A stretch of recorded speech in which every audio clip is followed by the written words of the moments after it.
Sebelum memulai videonya, gue mau nanya dulu ke kalian.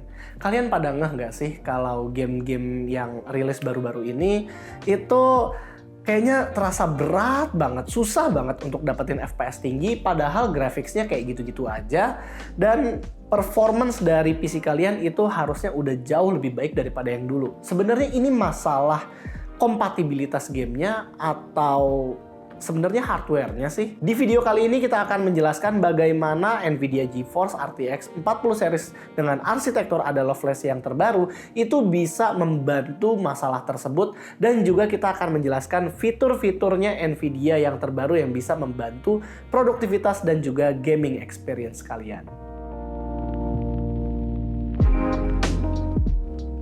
Untuk video kali ini kita akan memakai GPU dari Palit, yaitu Palit GeForce RTX 4060 Dual.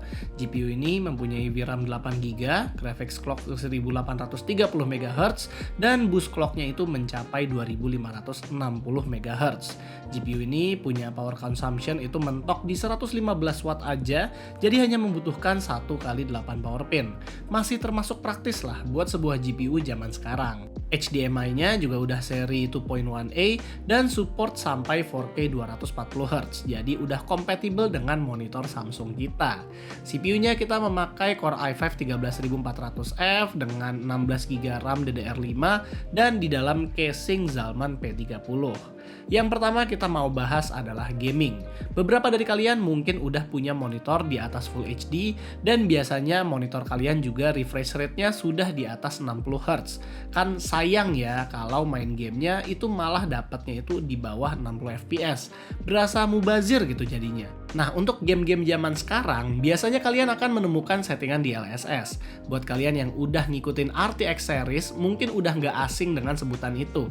Tapi buat yang belum, jadi DLSS itu adalah Deep Learning Super Sampling, yang artinya GPU ini menggunakan AI atau Tensor Core-nya untuk mendisplay game di resolusi 4K misalnya, tapi dengan sampel ya mungkin 1080p atau mungkin juga 2K. Jadi kita bisa mendapatkan frame rate yang sama dengan Full HD atau 2K tapi di resolusi 4K. Nah, di DLSS 3 yang dimana hanya support dengan RTX 40 series, itu ada yang namanya frame generation yang bisa mengimprove lagi frame rate-nya jauh lebih tinggi ketimbang DLSS 1.0 dan 2.0 dengan mengenerate frame baru menggunakan AI. Daripada kita jelasin terlalu ribet, mending kita lihat sendiri deh contoh langsungnya. Jadi kita ambil game-game berat yang support dengan DLSS 3, contoh yang pertama yaitu Cyberpunk 2077. Kalau di resolusi Full HD, tanpa DLSS, RTX 4060 ini hanya bisa mainin Cyberpunk di 41 FPS aja. Tapi kalau DLSS dan frame generation-nya udah dinyalain, kita malah bisa dapat sampai 76 FPS, hampir 2 kali lipatnya. Dan kalau di resolusi 4K, kita masih bisa loh dapat di atas 30 FPS, asalkan DLSS-nya itu nyala dan tanpa ray tracing. Lanjut ke game kedua yaitu Helldivers 2. Di sini kita juga bisa melihat adanya kenaikan sekitar 20 FPS di resolusi Full HD. Sementara buat 4K itu malah lebih berpengaruh banget, dimana ini sudah menjadi perbedaan antara gamenya playable atau enggak. Bayangin aja kalau nggak pakai DLSS bisa hanya 25 FPS, sementara pakai DLSS bisa sampai 53 FPS.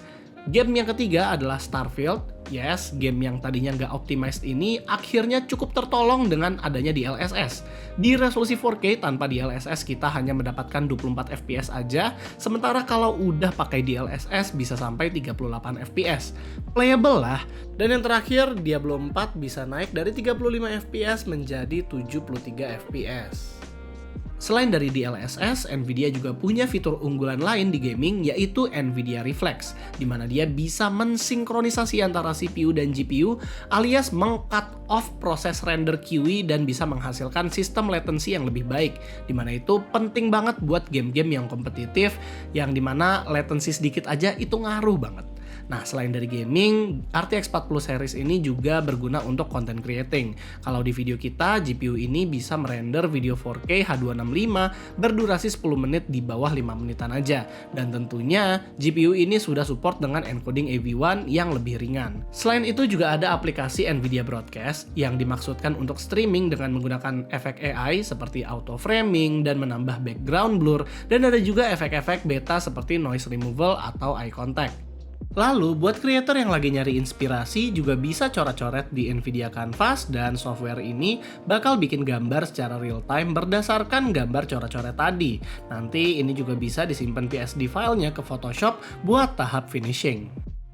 Dan yang terakhir, buat kalian pengguna GPU Nvidia mungkin nggak asing dengan GeForce Experience atau Nvidia Control Panel. Nah sekarang, kedua aplikasi tersebut sudah digabung menjadi Nvidia App, di mana fungsi-fungsi dari Nvidia Control Panel dan GeForce Experience itu ada di sini. Mau buat driver atau buat control panel yang biasa, itu ada semua, dan juga kalian bisa ngecek untuk settingan gamenya apakah sudah di-optimize atau belum di Nvidia App ini. Jadi itu aja fitur-fitur dari Nvidia GeForce RTX 40 series yang terbaru yang gue baru explore. Untuk yang favorit tentu aja gue paling suka yang DLSS 3-nya karena sangat membantu saat gue gaming di monitor-monitor 4K seperti ini, dan gue bisa gaming dengan frame rate yang reasonable gitu.